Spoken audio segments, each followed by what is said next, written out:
Assalamualaikum warahmatullahi wabarakatuh. Pemirsa, informasi mengenai Kabupaten Kota Waringin Timur dan sekitarnya telah kami rangkum untuk Anda dalam Jurnal Kotim. Bersama saya Phoebe Srayu Anita, berikut informasi selengkapnya.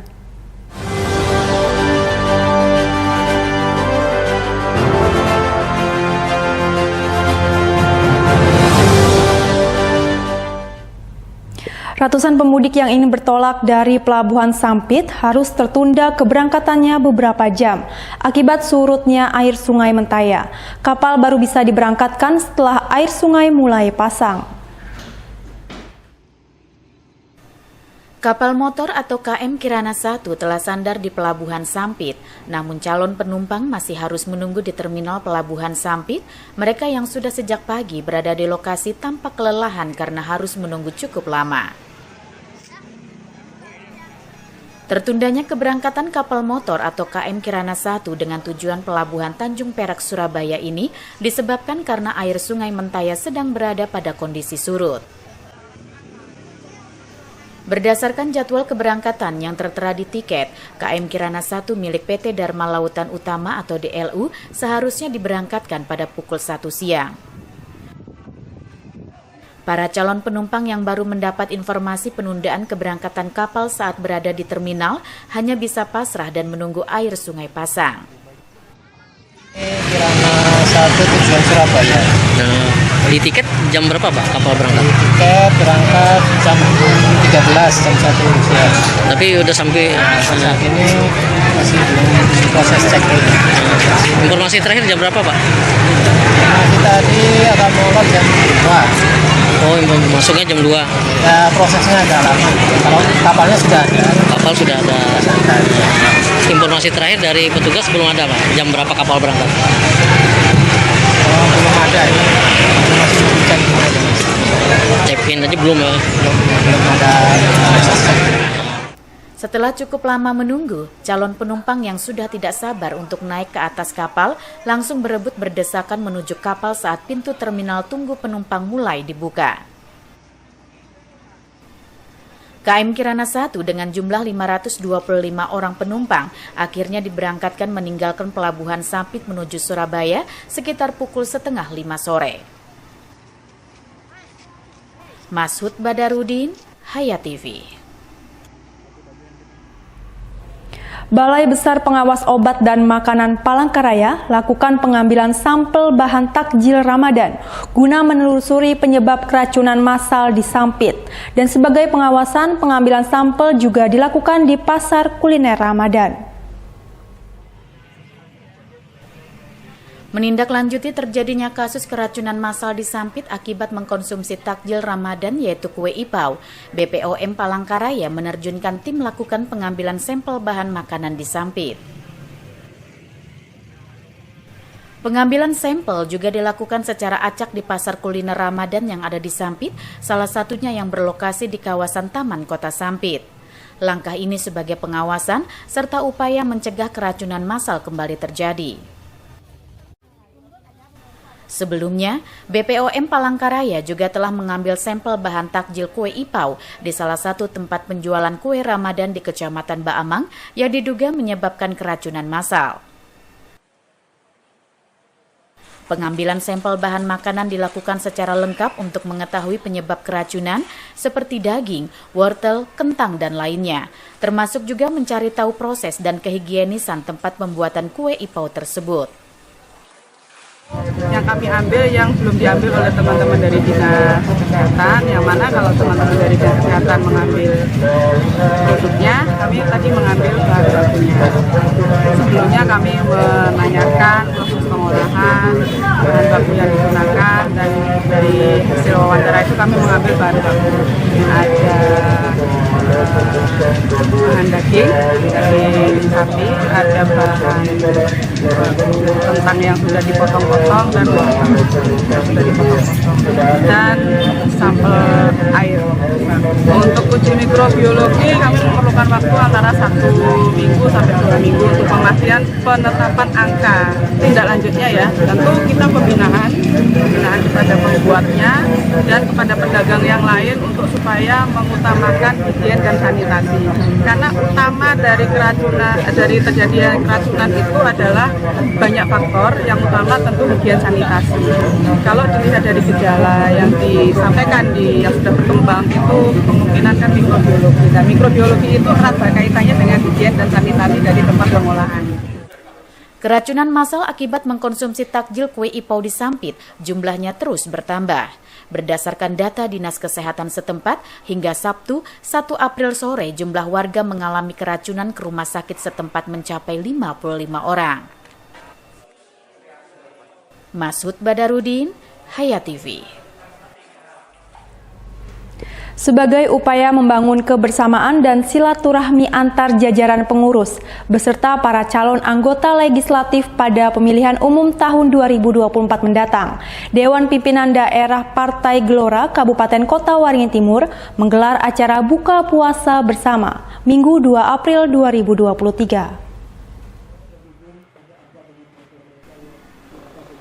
Bertempat di kediaman salah satu pengurus yang juga bendahara DPD Partai Gelora Kota Waringin Timur, Suryadi Syahputra. Acara buka puasa bersama sekaligus konsolidasi bagi para calon anggota legislatif pada pemilihan umum atau pemilu tahun 2024 mendatang ini, menurut Ketua DPD Partai Gelora Kotim Samsul Bahri, adalah sebagai bentuk membangun keharmonisan dan silaturahmi agar kian erat terlebih di bulan penuh berkah ini. Samsul Bahri juga mengapresiasi kegiatan ini yang dihadiri langsung Koordinator Dapil Kalimantan Tengah untuk Bacalek DPR RI, yang juga Ketua DPW Partai Gelora Kalimantan Tengah Elias. Ini merupakan ikhtiar di momen bulan suci Ramadan untuk menjaga silaturahmi dan kebersamaan antar pengurus dan bakal calon anggota legislatif, baik untuk kabupaten maupun tingkat provinsi. Pada momen ini pula, sejumlah bakal calon anggota legislatif yang siap bertarung pada pemilihan legislatif tahun 2024 mendatang, baik untuk tingkat kabupaten, provinsi, bahkan pusat, memaparkan kesiapan dan strategi untuk mendulang suara di daerah pemilihan masing-masing. Seperti yang diungkapkan Muhammad Nasir sebagai caleg untuk daerah pemilihan 2 meliputi Kecamatan Baamang dan Seranau. Kami sudah melaksanakan beberapa tahapan karena kami menyadari Partai Gelora baru lahir di dunia politik, namun kami tahu pencetus dari Partai Gelora bukan orang baru. Beliau adalah berasal dari partai-partai besar yang mungkin saja ingin menunjukkan satu kinerjanya melalui Partai Gelora ini. Mungkin saja beberapa waktu beliau sudah banyak menemukan hal-hal yang bisa dituangkan pada saatnya mereka punya partai. Nasir menegaskan, dengan lolosnya Partai Gelora sebagai peserta pemilu 2024 mendatang, maka seluruh jajaran struktur partai dan bacalek secara intensif akan bergerak dan membangun kekuatan sehingga bisa membuat sejarah dunia perpolitikan di Indonesia. Normansa, Hayat TV. Gelora Indonesia, semangat Indonesia. Gelora Indonesia, semangat Indonesia. Gelora Indonesia, semangat Indonesia. Gelora Indonesia, semangat Indonesia.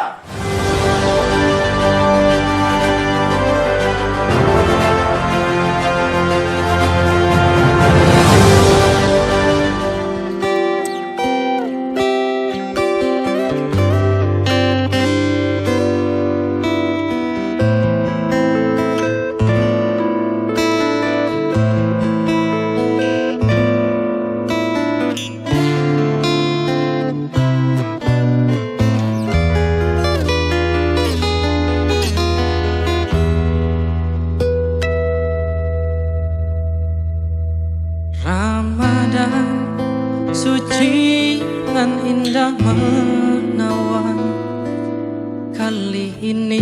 Bismillahirrahmanirrahim. Assalamualaikum warahmatullahi wabarakatuh. Marhaban ya Ramadan. Saya Haji Halikinur SIMM, Bupati Kota Waringin Timur beserta seluruh keluarga mengucapkan selamat menjalankan ibadah puasa Ramadan bagi seluruh umat Islam Kabupaten Kota Waringin Timur. Semoga Allah Subhanahu wa Ta'ala memberikan kita kekuatan dan kesabaran dalam menjalankan puasa, serta memberikan kita banyak pahala dan berkah di bulan suci ini.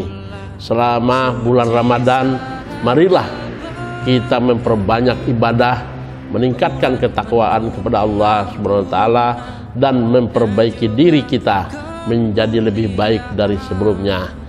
Saya berharap Ramadan kali ini menjadi momentum yang spesial bagi kita semua, di mana kita dapat merenungkan diri, menghargai kehidupan, dan mempererat tali silaturahmi antara sesama umat muslim. Semoga Allah SWT memberikan kemudahan dalam menjalankan puasa dan menerima amal ibadah kita dengan penuh kerjaannya. Selamat menjalankan ibadah puasa Ramadan 1444 Hijriah tahun 2023 Masehi. Semoga kita dapat mencapai kemenangan di akhir bulan suci ini. Billahi taufiq wal hidayah. Wassalamualaikum warahmatullahi wabarakatuh. Nafsu durjana berbajukan kesenangan, menghadang kemaksiatan, bertopeng kegembiraan.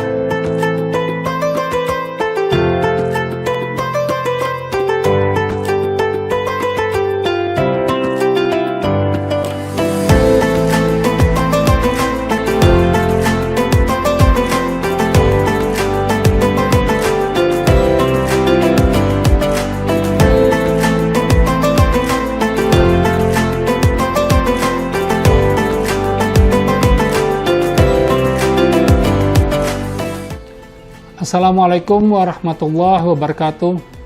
Marhaban ya Ramadan. Selamat datang bulan Ramadan. Semoga kita bisa menjalani bulan penuh berkah ini dengan penuh kebahagiaan. Mari gunakan kesempatan ini untuk membersihkan hati dan memperbaiki diri, serta mendekatkan diri kepada Allah Subhanahu wa Ta'ala. Saya Haji Tajuddin Nur Asra, pemimpin Bangkalteng Cabang Sampit, mengucapkan selamat menunaikan ibadah puasa Ramadan 1444 Hijriah. Semoga di bulan penuh berkah ini, bulan penuh hikmat ini, kita semua mendapatkan kesabaran, kekuatan, dan ketenangan hati, serta mencapai derajat takwa di sisi Allah Subhanahu wa Ta'ala. Wassalamualaikum warahmatullahi wabarakatuh.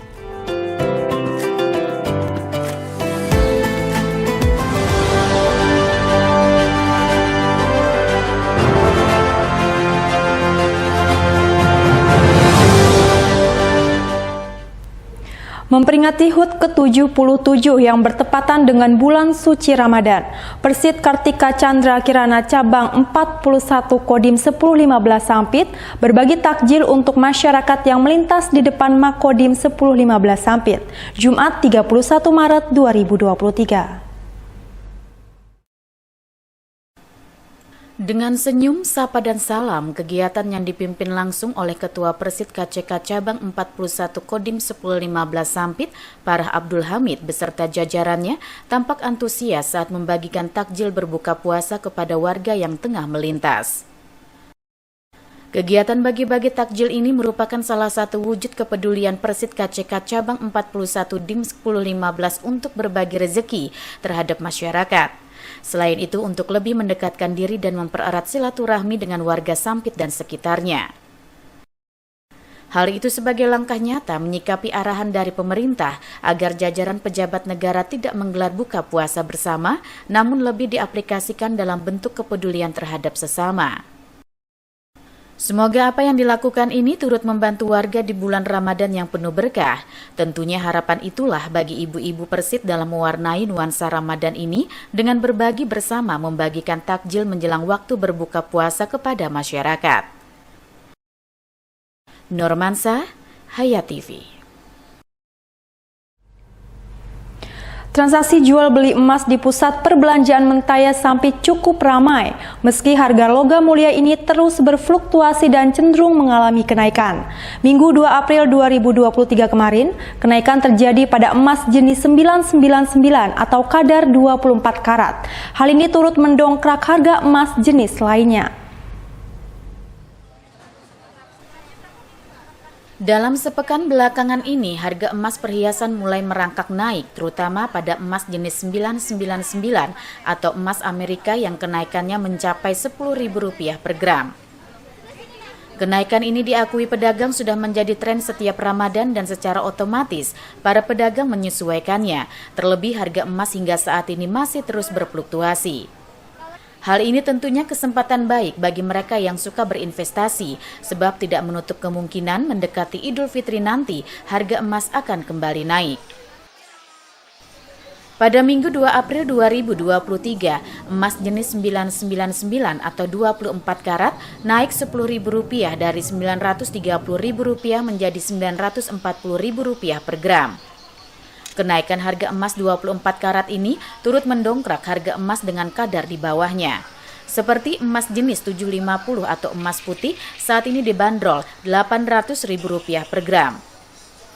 Gejolak harga juga terjadi pada emas kadar 16 karat atau emas Singapura yang berada di kisaran Rp750.000.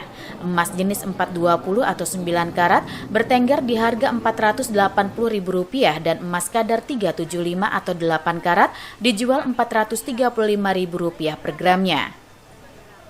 Meski terjadi tren kenaikan pada beberapa jenis logam mulia ini, namun menurut para pedagang belum mempengaruhi terhadap minat beli masyarakat. Bahkan transaksi jual beli di pusat perbelanjaan Mentaya cukup ramai di hari ke-11 bulan Ramadan. Yunus Muhammariza, Hayat TV.